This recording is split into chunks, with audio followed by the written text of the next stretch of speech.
মাংস সিদ্ধ হচ্ছে।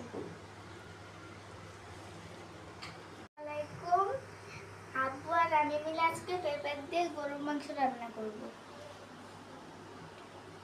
এই যে পেঁপে, এই যে হচ্ছে গরুর মাংস, এইখানে হচ্ছে তেজপাতা আর হচ্ছে গরম মশলা, এখানে হচ্ছে পেঁয়াজ আর হচ্ছে কাঁচামরিচ, এইখানে হচ্ছে আদা আর হচ্ছে রসুন বাটা, আর হচ্ছে এখানে ধনিয়ার গুঁড়া, এখানে হলুদের গুঁড়া, এখানে গরুর মাংসের মশলা।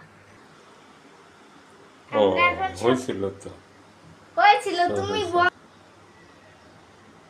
বলো যে আমরা এখন সব মশলা এর ভিতরে দিয়ে দিলাম। আমরা এখন সব মশলা এটার ভিতরে দিয়ে দিলাম।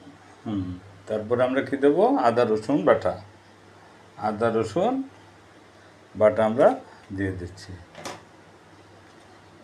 এরপর কি লাগবে মা? লবণ না? হ্যাঁ, আমি দিই। দাও লবণ দাও, আমাকে দেখাই দেবে। হ্যাঁ হ্যাঁ, দাও, আরো দাও, দাও, আরো নাও।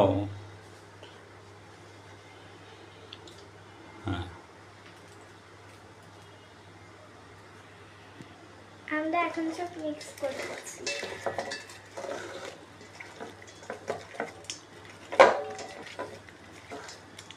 এই যে